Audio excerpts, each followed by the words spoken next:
Dear students, testing and quality അഷുറൻസിൻ്റെ ഒരു പുതിയ വീഡിയോയിലോട്ടാണ് നാം പോകുന്നത്. കഴിഞ്ഞ ക്ലാസ്സിൽ നമ്മൾ സോഫ്റ്റ്വെയർ ഡെവലപ്മെൻറ്റ് ലൈഫ് സൈക്കിൾ മോഡൽസിനെ കുറിച്ചിട്ടാണ് പറയുന്നത്. ഇത് ഓൾറെഡി നമ്മൾ കഴിഞ്ഞ സെമ്മിലെ സോഫ്റ്റ്വെയർ എഞ്ചിനീയറിംഗ് പേപ്പർ പഠിച്ചിട്ടുള്ളതാണ്. എങ്കിൽ കൂടിയും ഒന്നുകൂടി പറയാണ്. അതിലുള്ള മോഡലുകളുടെ വീഡിയോ അതുപോലെ നിങ്ങൾക്ക് ഷെയർ ചെയ്ത് തരാം. അല്ലാത്തവ സെപ്പറേറ്റായിട്ട് വീഡിയോ അയച്ചു തരാം. കഴിഞ്ഞ ക്ലാസ്സിൽ വാട്ടർഫാൾ മോഡലാണ് പറഞ്ഞതോട്ട് നമ്മൾ പഠിച്ചതാണ്. ഇന്നത്തെ വീഡിയോയിൽ പ്രോട്ടോടൈപ്പിംഗ് മോഡലാണ് പറയുന്നത്. നാളെ അതായത് അടുത്ത ക്ലാസ്സിൽ റാഡ് മോഡൽ, പിന്നെ സ്പൈറൽ ഓൾറെഡി നമ്മൾ പഠിച്ചതാണ്. പിന്നെ വി മോഡൽ നമ്മൾ ഓൾറെഡി പഠിച്ചതാണ്. അപ്പോൾ ഇത്രയാണ് നമുക്ക് ഈ ലൈഫ് സൈക്കിൾ മോഡലിൽ പറയാനുള്ളത്. അപ്പോൾ ഇന്നത്തെ ക്ലാസ്സിൽ പ്രോട്ടോടൈപ്പിംഗ് മോഡൽ പറയാം. എന്താണ് പ്രോട്ടോടൈപ്പിംഗ് മോഡൽ? പ്രോട്ടോടൈപ്പിംഗ് മോഡലിൻ്റെ പിക്ചർ എന്ന് പറയുന്നത് സ്റ്റേജസിനെ കാണിക്കാനുള്ള ഫിഗർ, ആ മോഡലിൻ്റെ ഫിഗറാണിത് ഇങ്ങനെ കാണിച്ചിട്ടുള്ളത്.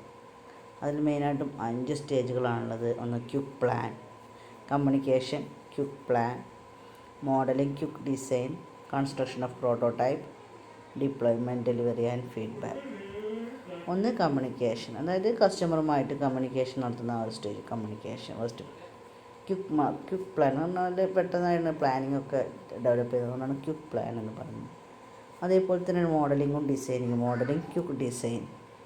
പിന്നെ കൺസ്ട്രക്ഷൻ ഓഫ് പ്രോട്ടോടൈപ്പ്. ഇതിൽ എക്സ്ട്രാ വരുന്ന ഒരു സ്റ്റേജ് എന്ന് പറഞ്ഞാൽ കൺസ്ട്രക്ഷൻ ഓഫ് പ്രോട്ടോടൈപ്പാണ്. അതാണ് ആ പേര് തന്നെ പ്രോട്ടോടൈപ്പിക് മോഡൽ എന്ന് വരാൻ കാരണം. പിന്നെ ഡിപ്ലോയ്മെൻറ്റ്, ഡെലിവറി ആൻഡ് ഫീഡ്ബാക്ക്, അതായത് നമ്മുടെ വർക്ക് ഡെലിവർ ചെയ്യുക, പിന്നെ അതിൻ്റെ ഫീഡ്ബാക്ക് കറക്റ്റ് ചെയ്യുക. അങ്ങനെ റിപ്പീറ്റ് ചെയ്ത് വരുന്ന സ്റ്റേജുകളാണ്. ഇനി പ്രോട്ടോടൈപ്പ് മോഡലിൻ്റെ ക്യാരക്ടേഴ്സൊക്കെ നമുക്ക് നോക്കാം. Prototype is build to understand requirement. Prototype എന്നുള്ള ഒരു ടേം ഉദ്ദേശിക്കുന്നത് നമ്മുടെ റിക്വയർമെൻറ്റ്സിനെ മനസ്സിലാക്കാനാണ്. നമുക്ക് ഓൾറെഡി റിക്വയർമെൻറ്റ്സ് നമ്മുടെ കയ്യിലുണ്ടാവും. റിക്വയർമെൻറ്റ്സ് യൂസ് ചെയ്തുകൊണ്ടാണ് നമ്മൾ വർക്ക് സ്റ്റാർട്ട് ചെയ്യുക. അപ്പോൾ ഈ റിക്വയർമെൻറ്റ്സ് അണ്ടർസ്റ്റാൻഡ് ചെയ്യാൻ വേണ്ടിയിട്ട് നമ്മൾ ഡെവലപ്പ് ചെയ്യുന്ന ഒന്നാണ് പ്രോട്ടോടൈപ്പ് എന്ന് പറയുന്നത്. അപ്പോൾ ഓൾറെഡി നമുക്ക് അറിയുന്ന റിക്വയർമെൻറ്റ്സിനെ വെച്ചുകൊണ്ടാണ് നമ്മൾ ഒരു പ്രോട്ടോടൈപ്പ് ഡെവലപ്പ് ചെയ്യുന്നത്. സ്പെല്ലിംഗ് തെറ്റിയിട്ടുണ്ട്. It is developed based on the currently known requirement. KNOWN ആണ് നോൺ റിക്വയർമെൻറ്റ്. ഓൾറെഡി നമുക്ക് അറിയുന്ന റിക്വയർമെൻറ്റ്സ് വെച്ചുകൊണ്ടാണ് നാം പ്രോട്ടോടൈപ്പ് ഡെവലപ്പ് ചെയ്യുന്നത്. പ്രോട്ടോടൈപ്പ് എന്താണെന്ന് തീരുമാനിക്കുന്നത് നമുക്കറിയുന്ന റിക്വയർമെൻറ്റ്സ് ആണ്.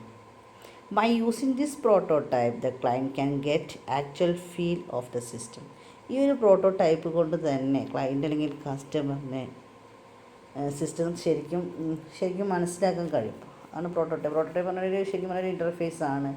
നമുക്കറിയാത്ത കാര്യങ്ങളെ അറിയിക്കാനുള്ളൊരു ഇൻ്റർഫേസാണ് പ്രോട്ടോടൈപ്പ്. അത് ആ പ്രോട്ടോടൈപ്പ് ഡെവലപ്പ് ചെയ്തും കൂടി പ്രോട്ടോടൈപ്പ് യൂസ് ചെയ്യുന്നത് കൂടി ക്ലയൻറ്റിനെ ശരിക്കും പറഞ്ഞാൽ സിസ്റ്റത്തിന് പെട്ടെന്ന് മനസ്സിലാക്കാൻ ശരിയായ രീതിയിൽ മനസ്സിലാക്കാൻ കഴിയും. The interaction with prototype can enable client to better understand the requirements of the devices. നമ്മൾ ഉദ്ദേശിക്കുന്ന സിസ്റ്റത്തിൻ്റെ കറക്റ്റായ റിക്വയർമെൻറ്റ്സിനെ മനസ്സിലാക്കാൻ ക്ലയൻറ്റ് അല്ലെങ്കിൽ കസ്റ്റമറിന് സാധ്യമാവും.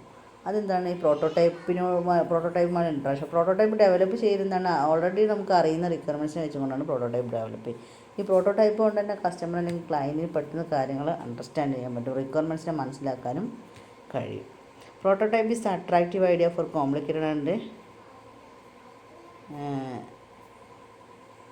large system.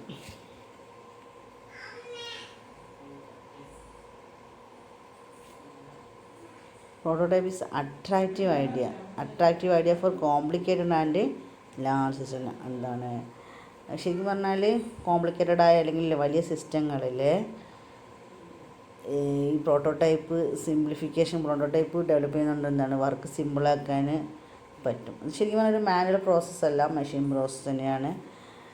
ഈ ഒരു പ്രോട്ടോടൈപ്പ് കൊണ്ട് അത് ശരിക്കും പറഞ്ഞാൽ നല്ലൊരു ഐഡിയ ആണ് ഡെവലപ്പ് ചെയ്യാൻ. കോംപ്ലിക്കേറ്റഡും വലിയമായ സിസ്റ്റങ്ങളിൽ ഈസി മെത്തേഡാണ് പ്രോട്ടോടൈപ്പ് എന്ന് പറയുന്നത്. പെട്ടെന്ന് മനസ്സിലാക്കാനൊക്കെ കഴിയും. The main goal is to provide a system with overall functionality. മെയിനായിട്ടും ഈ ഒരു പ്രോട്ടോടൈപ്പിൻ്റെ എയിം അല്ലെങ്കിൽ ഗോൾ എന്ന് പറയുന്നത് എന്താണ്? ഓവറോൾ ഫങ്ഷനാലിറ്റി പ്രൊവൈഡ് ചെയ്യുന്നത്. സിസ്റ്റത്തിൻ്റെ മുഴുവനായ ഫങ്ഷനാലിറ്റി പ്രൊവൈഡ് ചെയ്യലാണ് പ്രോട്ടോടൈപ്പിൻ്റെ ഉദ്ദേശം. വേർ യൂസ് പ്രോട്ടോടൈപ്പ് മോഡൽ, എവിടെയാണ് പ്രോട്ടോടൈപ്പ് യൂസ് ചെയ്യേണ്ടത്, എങ്ങനത്തെ കേസിലാണ് പ്രോട്ടോടൈപ്പ് മോഡൽ യൂസ് ചെയ്യാം. It used when the desire system need to have a lot of interaction with end user. ഒരുപാട് ഇൻട്രാക്ഷൻ സ്റ്റേജുകൾ എൻ യൂസറുമായിട്ട് ഉണ്ടാവുന്ന സമയങ്ങളിലാണ് പ്രോട്ടോടൈപ്പ് മോഡൽ നമ്മൾ കൂടുതലായിട്ട് യൂസ് ചെയ്യാറ്. അതായത് കസ്റ്റമർ അല്ലെങ്കിൽ ക്ലയൻറ്റുമായിട്ട് ഒരുപാട് ഇൻട്രാക്ഷൻ നടത്തേണ്ട സ്റ്റേജുകളിൽ അല്ലെങ്കിൽ നിർത്തേണ്ട പ്രൊജക്റ്റ് വർക്ക്, റിസർച്ച് സിസ്റ്റത്തിൽ അങ്ങനെയുള്ള വർക്കുകളിലാണ് നമ്മൾ പ്രോട്ടോടൈപ്പ് മോഡൽ യൂസ് ചെയ്യാറ്. കാരണം അവിടെ ഒരു പ്രോട്ടോടൈപ്പ് ഡെവലപ്പ് ചെയ്ത് കഴിഞ്ഞാൽ ഈസി ആയിട്ട് കസ്റ്റമർ അല്ലെങ്കിൽ ക്ലയൻറ്റിൻ്റെ ആവശ്യങ്ങളും മനസ്സിലാക്കാൻ കഴിയും. This type system existing four designing good human computer interface system, HCI എന്ന് പറയുന്നതാണ് ഹ്യൂമൻ കമ്പ്യൂട്ടർ ഇൻ്റർഫേസ് സിസ്റ്റം. നമുക്ക് അറിയുന്നുണ്ടായിരിക്കും. ഈ ഒരു പ്രോട്ടോടൈപ്പ് കൊണ്ട് തന്നെ ശരിക്കും പറഞ്ഞാൽ നല്ലൊരു HCI സിസ്റ്റം ഡെവലപ്പ് ചെയ്യാൻ, ഡിസൈൻ ചെയ്യാൻ പ്രോട്ടോടൈപ്പ് മൂലം കഴിയും. അതായത് ഹ്യൂമൻ കമ്പ്യൂട്ടർ ഇൻട്രാക്ഷൻ ഈസി ആയിട്ട് സാധ്യമാവും എന്നർത്ഥം. ഇത്തരം കാര്യങ്ങൾ പ്രോട്ടോടൈപ്പ് മോഡൽ പറയാനുള്ള. പ്രോട്ടോടൈപ്പിക് മോഡൽ എന്താണ്? ഒരു സോഫ്റ്റ്വെയർ ഡെവലപ്മെൻറ്റ് ലൈഫ് സൈക്കിൾ മോഡലാണെന്ന് പറയാം. ഫിഗറിൽ 5 സ്റ്റേജുകൾ പറഞ്ഞിട്ട്, 5 സ്റ്റേജ് ഞാൻ ദീർഘിച്ചിട്ട് പറയാത്തത് ഓൾറെഡി നിങ്ങൾക്ക് അറിയുന്ന കാര്യങ്ങൾ തന്നെയാണ്. ആ ഒരു ടേമിൽ അല്ലെങ്കിൽ സ്റ്റേജിൻ്റെ പേരുകളിൽ മാത്രമേ വ്യത്യാസം ഉണ്ടാവുള്ളൂ. സംഭവങ്ങളെല്ലാം സെയിമാണ്. അതിലൊരു പ്രോട്ടോടൈപ്പ് ഡെവലപ്മെൻറ്റ് മാത്രമാണ് എക്സ്ട്രാ വരുന്നത്. നമുക്ക് എത്രയും വലുതാക്കി വേണമെങ്കിലും പറയാം. കാരണം ഓരോ സ്റ്റേജും എന്താണെന്ന് അറിഞ്ഞു കഴിഞ്ഞാൽ നമുക്ക് എത്ര വേണമെങ്കിലോ മാർക്കിനനുസരിച്ച് എഴുതാൻ കഴിയും. പിന്നെ പ്രോട്ടോടൈപ്പിംഗ് മോഡലിനെ കുറിച്ചുള്ള ജനറൽ ക്യാരക്ടേഴ്സ്, പിന്നെ എവിടെയാണ് ഏത് സിറ്റുവേഷനിലാണ് പ്രോട്ടോടൈപ്പ് മോഡൽ യൂസ് ചെയ്യുക, ഇത്രയും കാര്യങ്ങളായി നമുക്കതിൽ പറയാനുള്ളൂ. വളരെ ചെറിയൊരു ടോപ്പിക്കാണ്. അപ്പോൾ ഇത് മനസ്സിലാക്കുക. അടുത്ത ക്ലാസ്സിൽ റാഡ് മോഡൽ പറയാം. Okay, thank you.